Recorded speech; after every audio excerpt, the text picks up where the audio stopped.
Bien, ahora hablemos del sistema vestibular rápidamente, ¿sí? El sistema vestibular forma parte del oído interno. Está contenido en ese laberinto membranoso dentro del oído interno, ¿sí? Bañado todo esto por la endolinfa. Acuérdense que la endolinfa era rica en potasio, era pobre en sodio, ¿sí? Como pasaba en el líquido intracelular. Bueno, este sistema vestibular es sensible a la aceleración y a la gravedad de la cabeza. ¿Y cómo es sensible a esto? Porque tiene receptores especializados para esto, que son las crestas acústicas presentes en los conductos semicirculares, que van a sensar la aceleración angular, es decir, el componente dinámico, ¿sí? Y las máculas, que están presentes en el utrículo y en el sáculo y sensan la aceleración lineal y la gravedad, es decir, se llevarían el componente estático. Estas crestas y estas máculas forman parte de este epitelio sensorial, ¿sí? Que tiene dos tipos de células ciliadas, las de tipo 1 o en botella y las de tipo 2 o en cilindro. Lo importante de esto es que estas células son células ciliadas, ¿sí? Van a tener en realidad esterocilios y uno de ellos va a ser más largo, el que denominamos quinocilio. Y pasa como en el sistema auditivo, ¿sí? Cuando los esterocilios se mueven hacia el quinocilio, sucede que se abren canales de potasio. Acá estaría la endolinfa bañando el extremo apical, rica en potasio, entonces el potasio ingresa a la célula. Eso genera una despolarización de la membrana, que si supera un umbral se formará entonces una descarga de potenciales de acción hacia la vía aferente, ¿sí? Y entonces mi cerebro sensa que ese aparato vestibular está sensando algo, tiene un estímulo. En cambio, si los esterocilios van a moverse en contra del quinocilio, va a generar lo contrario, o sea, se van a cerrar aún más los canales de potasio y la célula se hiperpolarizará, no se liberará ningún neurotransmisor ni se estimulará el aferente primario, ¿sí? Bien. Una cosa importante también es que este neurotransmisor por parte de las células ciliadas es liberado de forma constante y eso sirve para mantener una actividad tónica del aferente, ¿sí? Es decir, que todo el tiempo mis aparatos vestibulares están sensando, están liberando de forma tónica, permanente neurotransmisor. Entonces, cuando yo aumento el estímulo y la célula se despolariza porque se mueven esos esterocilios hacia el quinocilio, se aumentará entonces la liberación del neurotransmisor y aumenta la frecuencia de descarga del potencial de acción y del aferente primario. Con lo cual ahí es verdaderamente cuando yo senso a través de mi aparato vestibular que, por ejemplo, estoy moviendo la cabeza, ¿sí? Bien. Entonces, ¿qué pasa verdaderamente cuando giro la cabeza? ¿Sí? Cuando giro la cabeza, acuérdense que el componente dinámico está sensado por las crestas que se encontraban en los conductos semicirculares. Entonces, por eso cuando yo hablo de girar la cabeza, hablo de los conductos semicirculares solamente y no del utrículo y sáculo, ¿sí? Bien. Entonces, cuando yo en un primer momento, cuando giro la cabeza, supongamos para la izquierda, yo voy a tener entonces el conducto semicircular izquierdo, todos los conductos semicirculares de la parte izquierda de la cabeza, que se van a mover, por supuesto, con la cabeza. Pero ¿qué pasa con la endolinfa? La endolinfa, que está dentro del conducto semicircular, permanece estática, no se mueve por motivo de la inercia, ¿sí? Y justamente por motivo de la inercia es que arrastra a estos esterocilios y al quinocilio hacia en donde está estáticamente la endolinfa, en donde permanece la endolinfa de manera estática, a pesar de que yo mueva, a pesar de que yo gire la cabeza. Entonces, como yo muevo, o sea, como por efecto de la inercia de la endolinfa, yo arrastro a los esterocilios hacia donde está estáticamente la endolinfa, genero que los esterocilios se muevan hacia el quinocilio. Abro los canales de potasio. Entonces ingresa potasio a la célula y eso genera un aumento de la descarga del neurotransmisor y un aumento de los potenciales de acción. Por eso, el único que va a sensar en un primer momento va a ser el aparato vestibular del mismo lado que yo giro la cabeza, ¿sí? En un segundo momento, yo sigo girando la cabeza para el mismo lado, y la endolinfa vence a esa inercia y comienza entonces también a moverse para el mismo lado que gira la cabeza. Bien, Entonces, en ese momento, va a generar un arrastre también, pero contrario a lo que sucedía en un primer momento. Es decir, ahora no va a arrastrar a los esterocilios hacia el quinocilio, sino que al revés, el quinocilio va a ir hacia los esterocilios. Entonces, en el aparato vestibular que había comenzado a descargar, disminuye la frecuencia de descarga, disminuye el estímulo del aparato vestibular, este aparato vestibular. Pero la endolinfa sigue girando por la cabeza, ¿sí? Y en el aparato, en el conducto semicircular del otro lado, supongamos que esto es el izquierdo, ahora el derecho, va a suceder lo contrario, ¿sí? La endolinfa va a generar el arrastre de los esterocilios hacia el quinocilio, abriendo canales de potasio y generando un aumento de la descarga en este aparato vestibular contrario al giro de la cabeza. Pero todavía en este segundo momento los dos aparatos vestibulares descargan en forma igual, ¿sí? Sensan lo mismo.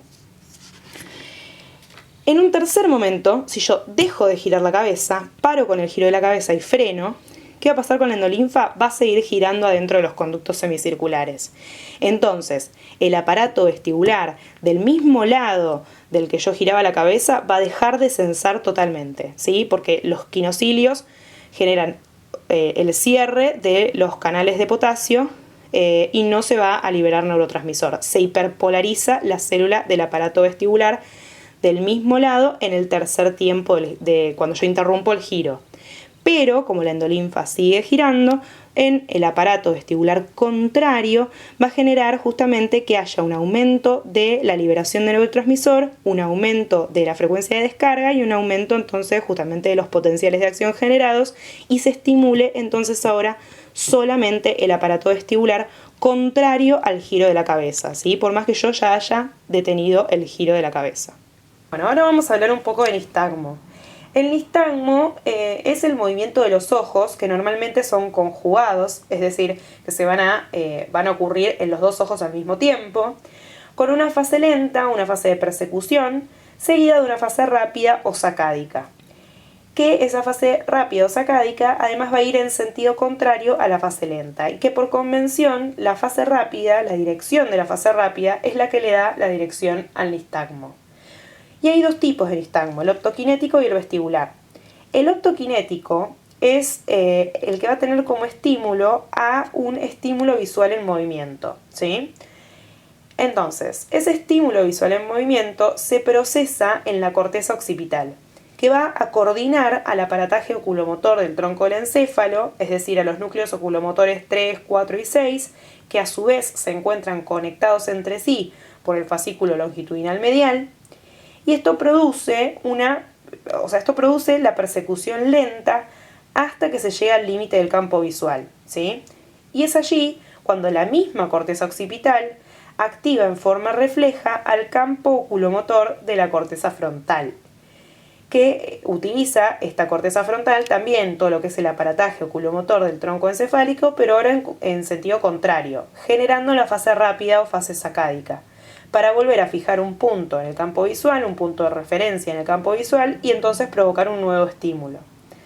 Es por eso que se dice que el nistagmo optoquinético es todo un reflejo cortical, porque la fase lenta y la fase rápida están coordinadas por la corteza occipital y la corteza frontal respectivamente, ¿sí?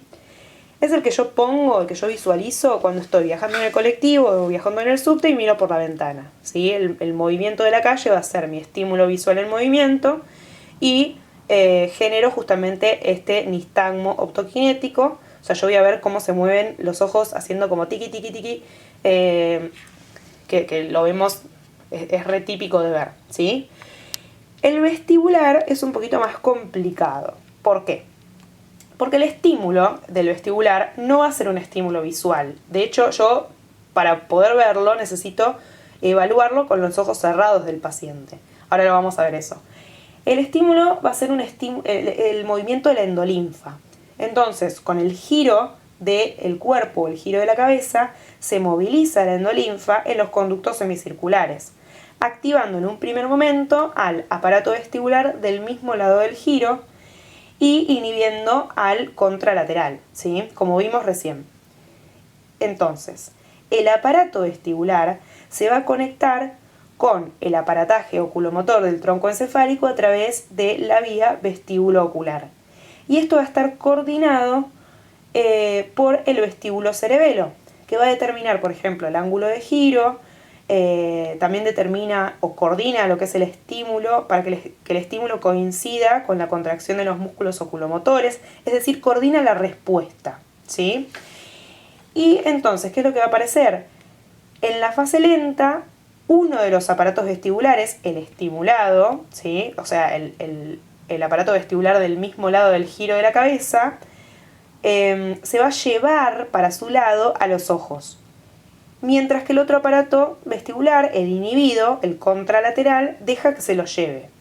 Ahora, los ojos vuelven rápidamente a su posición inicial, es decir, tienen esta fase rápida o fase sacádica, gracias a la acción de la corteza frontal, ¿sí? Que utilizaba también a los núcleos oculomotores del tronco encefálico. Es decir, que el nistagmo vestibular se lo considera que tiene una parte, es un reflejo con una parte subcortical, la fase lenta, porque está controlada por el propio aparato vestibular y el vestíbulo cerebelo, está coordinada por ellos, y la fase rápida es cortical, porque está coordinada por la corteza frontal, ¿sí? Bueno, esta es la que yo evalúo cuando le tapo los ojos a un compañero y lo hago girar. Por lo general, además, el giro tiene que ser con la cabeza inclinada, ¿sí? Hacia un costado o hacia adelante, para justamente colocar los conductos semicirculares lo más, los más planos posibles, por así decirlo, evitar la inclinación de los conductos semicirculares. Y entonces yo lo giro, lo mareo un poco y cuando le destapo los ojos tendría que ver el nistagmo vestibular. Ese sería mi nistagmo vestibular. O sea, yo le saco el estímulo visual para que sea lo más puro posible este nistagmo vestibular, ¿sí? Bueno, eso fue todo. Espero que se haya entendido más o menos. Y cualquier cosa me pueden volver a preguntar todas las veces que quieran sobre estos temas que vimos. Chau, chicos.